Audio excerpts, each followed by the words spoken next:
Hello and welcome to our morning edition of Arirang News. We begin with these stories making the headlines at this hour. Former U.S. Vice President Mike Pence has floated the idea of handing South Korean interceptors to the United States for deployment either in the Middle East or in Ukraine. Pence made the comments despite South Korean law prohibiting the direct export of lethal weapons to a country at war. The Trump administration is preparing to unveil sweeping new sanctions against Iran on Monday in an effort to further weaken Tehran's economy and reopen the Strait of Hormuz. Meanwhile, diplomatic efforts are continuing to end the war, with Pakistan's army chief expected to visit Tehran to help mediate between the two sides.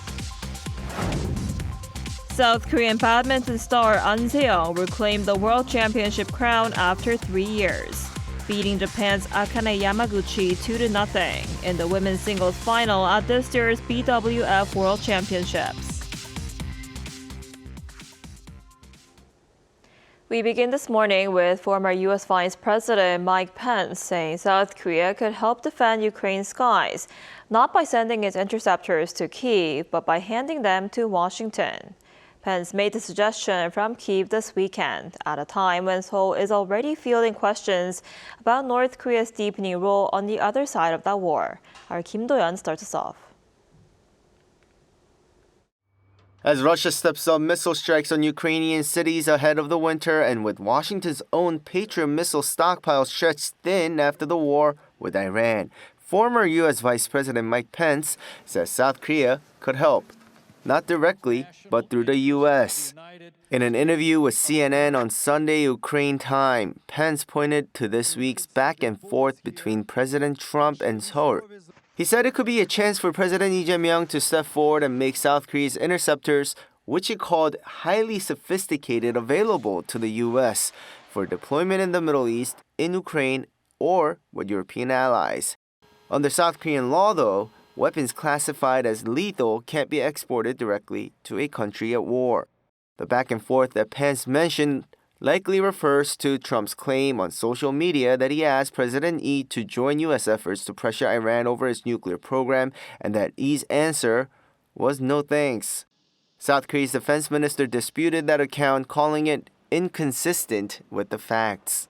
Pence's suggestion that Seoul should make its interceptors available comes as Ukrainian President Volodymyr Zelensky claims North Korea is increasing its involvement in Russia's invasion. Zelensky said Pyongyang has agreed to send 30,000 more troops to Russia, with some reports putting the number as high as 50,000. Pyongyang has denied it, and Seoul has not verified the claim. In the latest report provided to the National Assembly, South Korea's military says the North is still preparing for the possibility of sending more troops, but sees no sign that a new deployment is imminent. It estimates the North has sent more than 16,000 troops since October 2024, along with massive artillery shipments. Battlefield data may also be improving the accuracy of North Korean missiles fired into Ukraine. Seoul also assesses that the North's short-range missiles are close to combat-ready, with a longer-range Hwasong-12 that can reach Guam being prepped for deployment. Its ICBMs could reach the U.S. mainland, but their re-entry technology remains unverified. Kim Do-yeon, Arirang News. The Trump administration is preparing sweeping new sanctions on Iran as it seeks to tighten the economic squeeze nearly 6 months into the war. The move comes as Iran warns of possible retaliation, while Pakistan steps up efforts to mediate between Tehran and Washington. Our Lee Seung-jae reports. The Trump administration is set to unveil sweeping new economic sanctions on Iran on Monday, as Washington intensifies pressure on Tehran nearly 6 months into the war. U.S. Treasury Secretary Scott Bessent is expected to announce details of the measures at around 12 noon Eastern Standard Time. President Donald Trump has described the sanctions as part of an unprecedented economic campaign aimed at cutting off Iran's remaining sources of revenue. Trump has warned that countries providing Iran with an economic lifeline through banks companies, or government institutions could also face severe economic consequences. The new package could include secondary sanctions targeting shipping companies and financial institutions in third countries that continue doing business with Iran. The Trump administration hopes further weakening Iran's economy could push Tehran toward reopening the Strait of Hormuz and making concessions. But Iran is dismissing the sanctions as nothing new. Foreign Minister Abbas Araghchi says similar measures have been tried repeatedly by previous U.S. administrations and argues that Washington's return to economic pressure shows it is becoming increasingly desperate. Iran has also warned it could respond militarily, raising concerns about possible attacks on energy infrastructure across the region. However, diplomatic efforts are continuing. Pakistan's Army Chief Asim Munir is expected to visit Tehran on Monday as Islamabad seeks to help mediate between Iran and the United States. Pakistan has taken on an intermediary role in negotiations aimed at ending the war, which began with U.S. and Israeli strikes on Iran in February. Iran says Munir's talk will focus on regional peace and security, as well as recent developments in the conflict, including Trump's threat of tougher sanctions. Lee Seung-jae, Arirang News.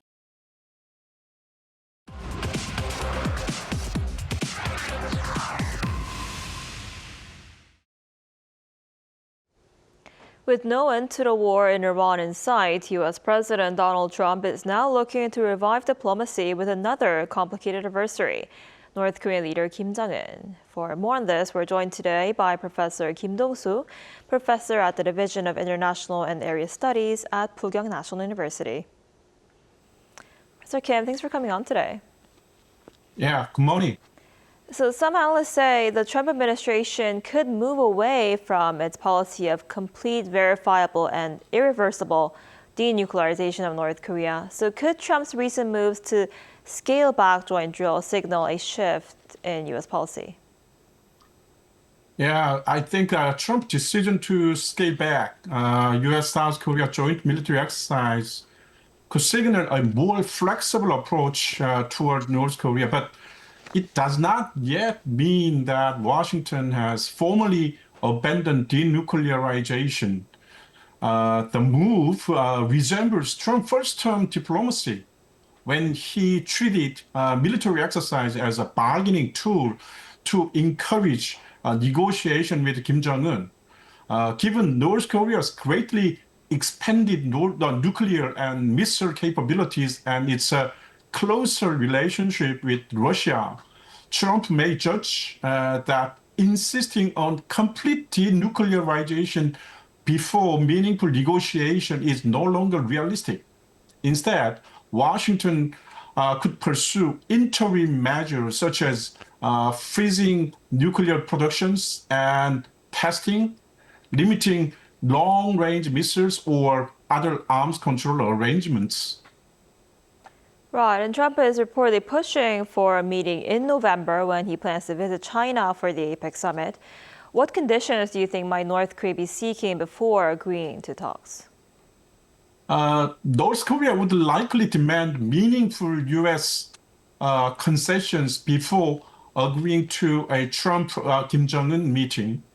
Its most important condition could be that Washington stop making complete denuclearization a prerequisite for negotiations and acknowledge, at least implicitly, the reality of North Korea's nuclear arsenal. Pyongyang could also seek sanctions relief, further reductions in U.S.-South Korea military exercises, security guarantees, and progress toward peace arrangements, formally ending the Korean War. Kim Jong-un is also in a stronger bargaining position than during Trump's first term because North Korea has expanded its nuclear and missile capabilities and strengthened ties with Russia and China. All right, and some analysts say Trump appears eager to score diplomatic achievements ahead of the midterm elections in November. But North Korea seems to be in no hurry, right? Could Pyongyang be deliberately dragging out this process to gain more leverage? Yes, absolutely. Pyongyang has a good strategic reasons to drag out the process. Trump has publicly said he expects to meet Kim Jong-un this year, and he and is reportedly considering a meeting around this November trip to China.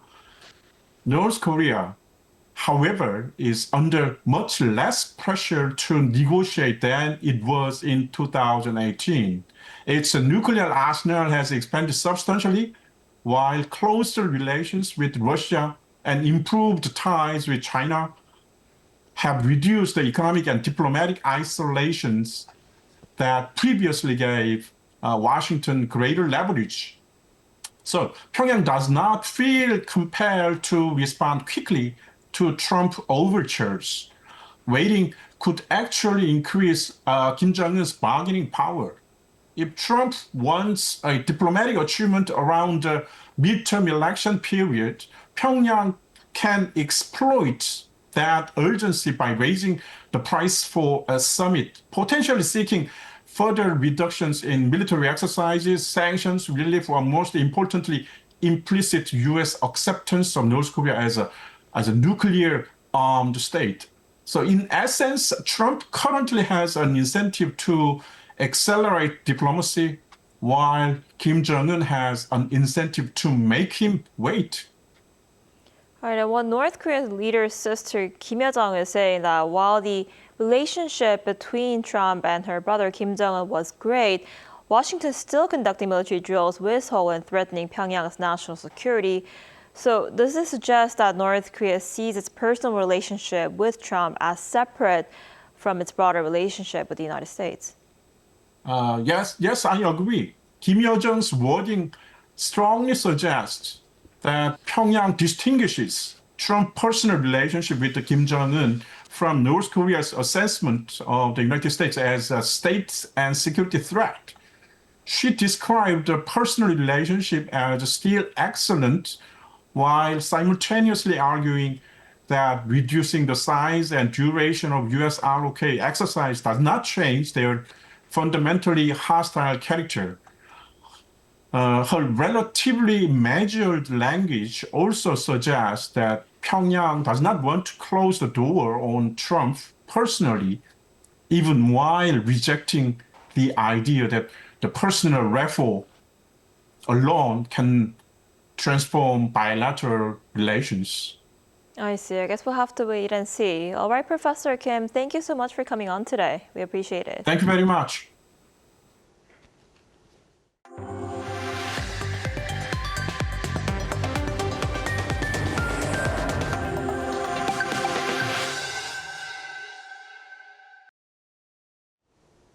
South Korean badminton player and world number one Ahn Se-young has reclaimed the world championship crown after 3 years. In the women's singles final of the 2026 BWF World Championships in New Delhi, India on Sunday, Ahn defeated Japan's world number 2 Akane Yamaguchi 2-0 with set scores of 21-17 and 21-14. Ahn claimed gold without dropping a single game throughout the tournament, despite playing through a foot injury sustained at last month's Japan Open. In the women's doubles final, the Korean duo of Lee So-hee and Baek Hana defeated China's top-ranked pair, Liu Shangshu and Tan Ning, 2-0, ending Korea's 31-year wait for a World Championship doubles title. US-based K-pop girl group Katseye has scored its first #1 album on the Billboard 200. Billboard announced on Sunday that the group's third EP, While, debuted at the top of this week's chart with 170,000 equivalent album units. The album finished ahead of Phoebe Bridgers' Lost Weekend and Stray Kids' This and That. It marks Katseye's first Billboard 200 #1 since debuting in 2024. The group was formed through a partnership between HYBE and Geffen Records. As the AI boom drives up demand for semiconductor talent, one Korean high school is taking training to a whole new level. Our Kim Se-young has the details. It looks like a working semiconductor factory, but this is actually a high school. From wafer production to packaging, students here get hands-on experience with the same equipment used in the industry. This is Chungbuk Semiconductor High School, Korea's first school of its kind. It's rare for a school to have this much real equipment. Getting hands-on experience like this is exactly why I chose to come here. More than 95% of students land jobs right after graduation, with 20 to 30% hired directly by Samsung Electronics or SK Hynix, Korea's two semiconductor giants. I've already secured a spot at Samsung Display through this school's program. I know what I've learned here will pay off. As AI reshapes industry, more eyes are turning to the school. And faculties say the key to success is partnership. We've built strong academic and industry partnerships over the years. That's our biggest strength in developing the new generation of semiconductor leaders. These students are still in high school, but they're already building the skills that could define Korea's semiconductor future. Kim Se-young, Arirang News. When agricultural machinery accidents occur in rural areas, emergency response is often delayed because no one is nearby to call for help. Chungju City in Chungcheongbuk-do Province has introduced a new smart safety system that detects accidents and immediately alerts family members and neighbors. Our Tae-young reports. A tractor lies overturned in the bushes. The driver, a man in his 60s, died after the vehicle veered off a farm road near a stream. Agricultural machinery accidents can easily prove fatal when vehicles tip over or roll. The danger is compounded by the fact that many farmers work alone, meaning accidents are often discovered too late. To address the problem, Chungju City has begun building Chungcheongbuk-do Province's first IoT-based safety network for agricultural machinery. After the device detects an accident, it automatically sends an alert and the vehicle's location to the pre-registered mobile phones of family members and nearby residents. The system is designed to secure the critical golden time needed for rescue operations. Drivers can also activate the device manually to request help if they experience a sudden health emergency. Chungju City has launched a pilot program, installing the devices on 24 agricultural machines considered to be at high risk of accidents.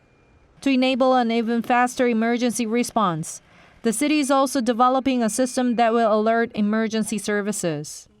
As aging rural communities face a growing risk of agricultural machinery accidents, attention is turning to whether the IoT-based safety network can reduce casualties by preventing delays in emergency response. 차윤경, Arirang News.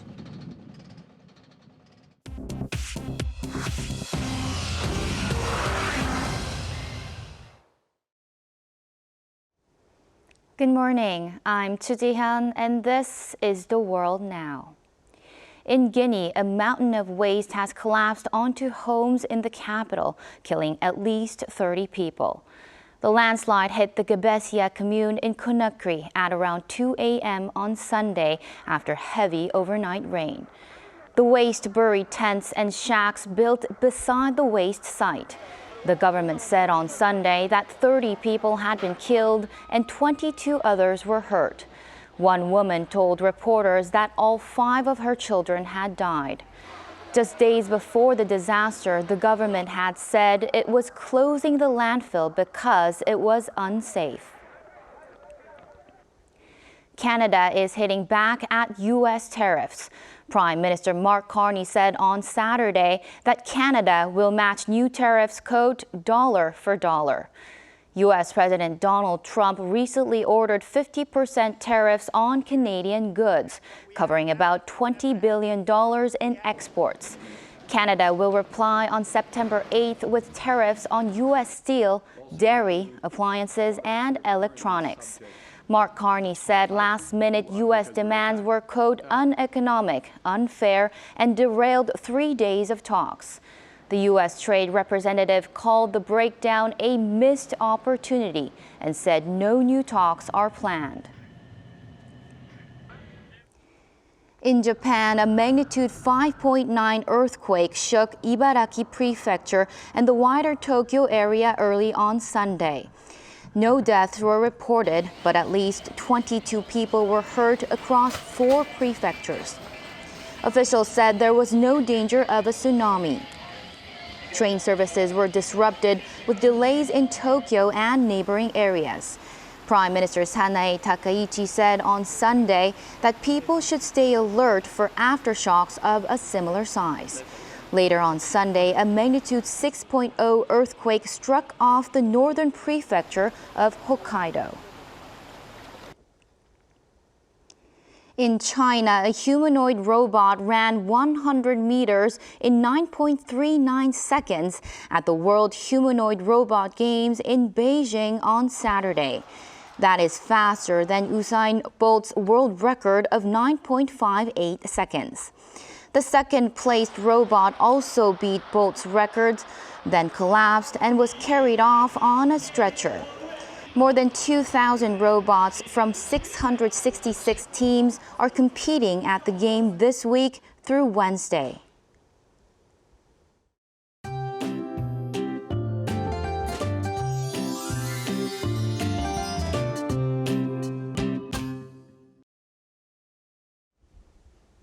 Even though the seasonal marker Choseol has passed, the heat is still hanging on. Heat wave advisories have expanded and been upgraded to warnings in more regions, with afternoon temperatures forecast to hover around 35 degrees Celsius in most of southern provinces this afternoon. The heat will also make the atmosphere unstable. There is a chance of sudden showers in parts of Gyeonggi-do and Gangwon-do provinces with 5 to 20 millimeters in the forecast, and southern provinces will also see 5 to 30 millimeters of pop-up showers. But until the rain falls, skies will be mostly sunny, so please keep a small umbrella handy. So the late summer heat is not going away just yet, with a chance of that passing showers and high humidity this week. And that humidity will boost feels-like temperatures a couple of degrees higher than what readings say. Seoul will be getting up to 33 degrees Celsius, Daejeon at 35 degrees, Daegu, Gwangju, Busan at 35 degrees, but Gyeongju will be sizzling hot at 36 degrees. Meanwhile, waves could reach up to 3 meters over the West Sea and around Jeju-do Island, so extra caution is needed for those heading out to sea today.